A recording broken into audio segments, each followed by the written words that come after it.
Halo semuanya, Assalamualaikum warahmatullahi wabarakatuh.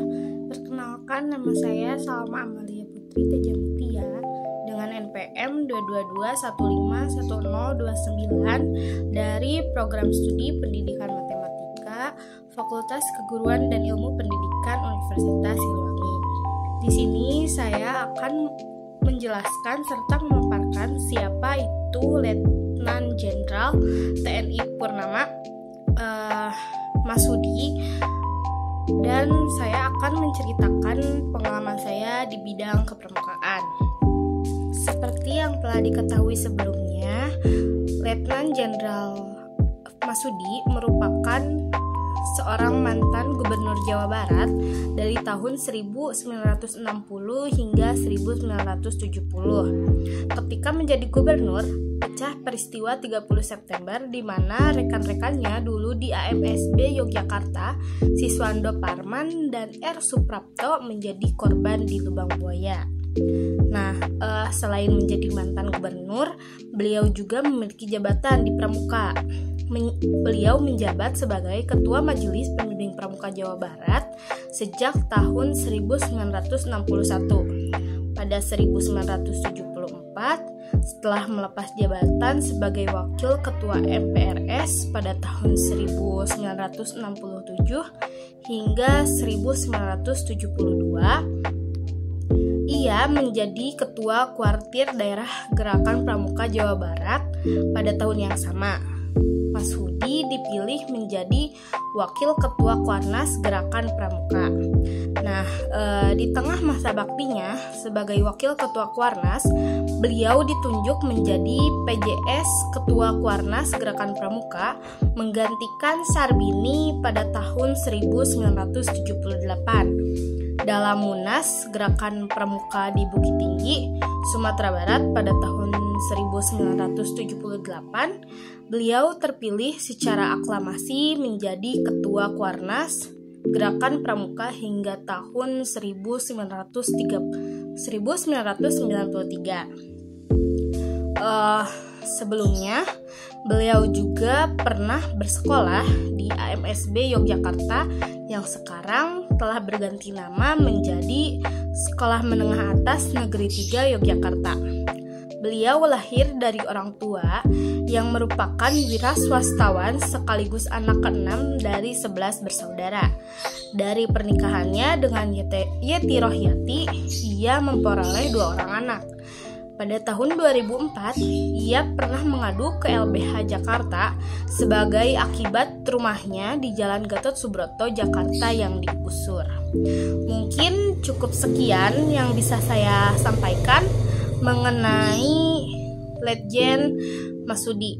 Selanjutnya saya akan menceritakan pengalaman saya di bidang kepramukaan. Sebelumnya, saat SD saya sama sekali belum mengetahui apa itu pramuka. Tapi setelah masuk kelas 5 SD itu sudah ada yang namanya pramuka wajib, yang dimana ada ketua bus depan yang dimana beliau merupakan wali kelas saya. Nah, kepramukaan di SD kan disebutnya tingkatan siaga. Waktu itu saya dan rekan-rekan SD saya menerima pematerian dari wali kelas sendiri yang menyampaikan mengenai apa itu pramuka dan juga menyebutkan bahwa pramuka itu sebagian kewajiban di sekolah dasar. Hingga akhirnya saya dan rekan-rekan SD saya dibuatkan kartu tanda anggota pramukaan. Namun kartunya saya lupa nyimpen di mana. Jadi yang saya ingat waktu itu sampai kelas 6 SD saya rajin setiap Jumat itu mengikuti kegiatan pramuka di sekolah SD. Nah, selanjutnya untuk di SMP saya sebenarnya tidak terlalu suka pada kegiatan pramuka karena nggak tahu kenapa ya. Nah, udah gitu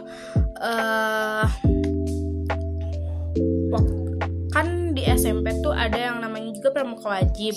Diadainnya setiap hari Jumat pulang sekolah, di mana anak-anak yang lain tuh merasa malas dan hingga sering bolos.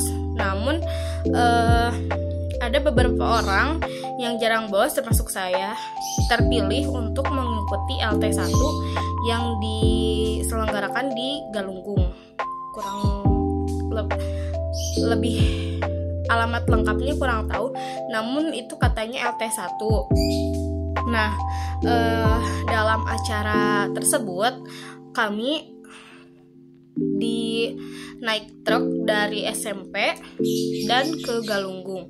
Setelah di Galunggung, upacara pembukaan terlebih dahulu, lalu memasang tenda. Setelah memasang tenda, kita menyiapkan barang-barang untuk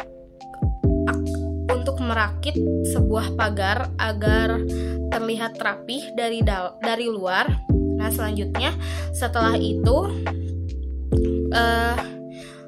tenda sudah rapi dan semuanya sudah selesai. Hujan yang sangat deras turun hingga mengakibatkan banjir, dan akhirnya semua diungsikan ke gor terdekat, yaitu gor kelurahan kalau tidak salah.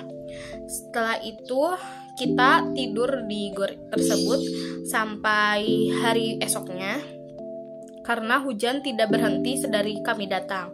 Nah, setelah itu karena banyak yang sakit dan merasa kegiatan tersebut kurang lancar, yang harusnya dilaksanakan selama 3 hari menjadi dilaksanakan 2 hari. Nah, pada hari kedua kami melaksanakan hiking, di mana hikingnya cukup jauh rutenya, tapi seru karena sambil bernyanyi, yaitu menyanyikan yel-yel masing-masing kelompok. Setelah sampai di tempat yang semula, kita mulai mengikuti perlombaan seperti semapur, selanjutnya kode morse, kode rumput, dan juga membuat tanduk. Setelah semua perlombaan selesai, dilaksanakan upacara penutupan dan pulang ke SMP. Setelah itu pulang ke rumah masing-masing. Nah, untuk di SMA saya tidak mengikuti kegiatan kepramukaan karena di SMA tidak ada pramuka wajib. Jadi sewaktu SMA saya tidak merasakan pengalaman berpramuka di SMA, kecuali waktu pertama masuk, yaitu perkemahan masa tamu, dan itu ya lumayan hektik karena banyak yang kesurupan.